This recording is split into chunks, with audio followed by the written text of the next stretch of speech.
Hi, my name is Mohammad Mubashshir. People call me Mobi. और जो मैं अब नज़म आपके सामने पेश करने वाला हूँ वो एक बेटे के जज्बात हैं अपने बाप के लिए। और मैं आपसे दरख्वास्त करता हूँ कि आप मेरे लफ्ज़ों पे जाएं, ना कि मेरे अंदाज़े बयां पे। मेरे जज्बातों को समझने की कोशिश करें। और इसमें कुछ वर्ड्स हैं जिनका मैं आपको पहले मतलब बता देना चाहता हूँ। जैसे कि एक वर्ड है फजर। फजर मतलब वो वक्त जब सूरज उगने वाला है। एक वर्ड है बेलोस। बेलोस मतलब अनकंडीशनल। सो जब ये मतलब I will recite this poem तो you will get to know about these words. और पोएम जो है, जो नज़म है मेरी, वो इस तरह शुरू होती है कि नन्ही सी आंखें और मुड़ी हुई उंगलियां थी। ये बात तब की है जब दुनिया मेरे लिए सोई हुई थी। नन्ही सी आंखें और मुड़ी हुई उंगलियां थी। ये बात तब की है जब दुनिया मेरे लिए सोई हुई थी। नंगे से शरीर पे नया कपड़ा पहनाता था।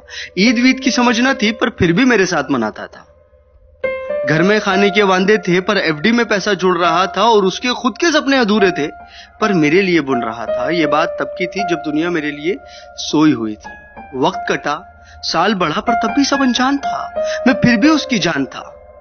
बिस्तर को गीला करना हो या फिर रातों को रोना, एक बाप ही था जिससे छीना मैंने उसका सोना था। सुबह फजर तक गोदों में खिलाता, झूलों में हिलाता, फिर दिन में कमाता, शाम में चला आता। कभी खुद से परेशान, कभी दुनिया का सताया था। एक बाप ही था जिसने मुझे रोते हुए हंसाया था। अल्फाजों से तो गूंगा था मैं, पर वो मेरे इशारे समझ रहा था। मैं खुद इस बात से हैरान हूं आज कि कल वो मुझे किस तरह पढ़ रहा था। अब्बा तो छोड़ो यार, अभी आ भी निकला ना था, पर वो मेरी हर फरमाइशों को पूरा कर रहा था। और मैं भी उसके लाड प्यार में अब ढलने लगा था। घर से वो निकल ना जाए, अब उसके कदमों पे नजरें रखने लगा था। और मुद्दे तो हजार थे बाजार में उसके पास, पर कब ढल जाएगा सूरज उसको इसका इंतजार था। और मैं भी दरवाजे की चौखट को ताकता रहता था। जब होती थी दस्तक तो वॉकर से झांकता रहता था। देख के उसकी शक्ल में दूर से चिल्लाता था। जो भी इशारे मुझे आते थे उससे उसे अपने करीब बुलाता था। वो भी छोड़ छाड़ के सब कुछ मुझे सीने से लगाता था। कभी हवा में उछालता था, कभी करतब दिखाता था मेरी एक मुस्कान के लिए। कभी हाथी कभी घोड़ा बन जाता था। और सो सकूं रात भर सुकून के साथ, इसीलिए पूरी रात एक करवट में गुजारता था। इसीलिए पूरी रात एक करवट में गुजारता था। पर वो बचपन शायद अब सो चुका था और मैं जवानी की दहलीज में कदम रखने लगा था।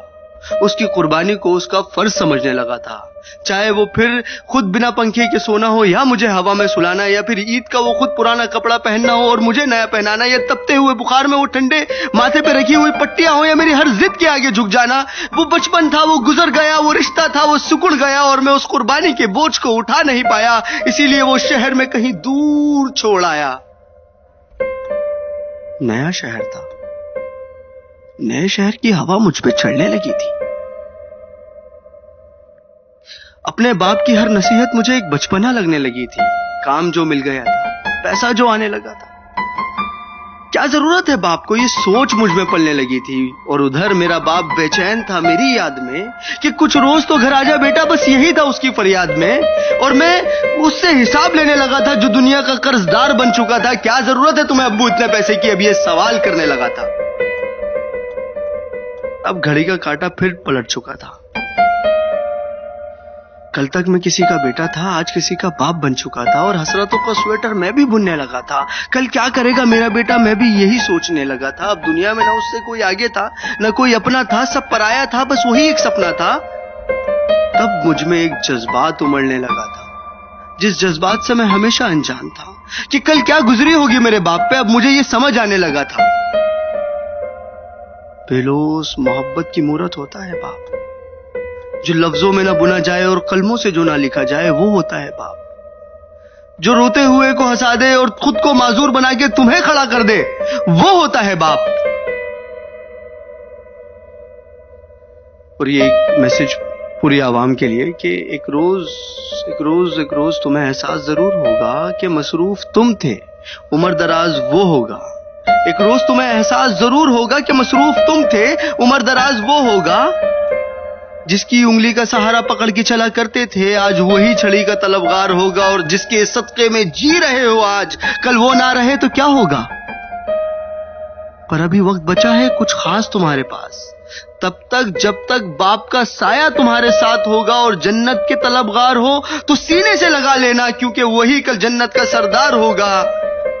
सब गिले शिकवे मिटा के चिपक जाना उसको, क्योंकि आज तो बाप है पर वो कल तुम्हारे साथ ना होगा, वो कल तुम्हारे साथ ना होगा। और मैं इस नज़म का कोई नाम रख नहीं पाया क्योंकि मैं बाप को एक लफ्ज में बता नहीं पाया। Thank you.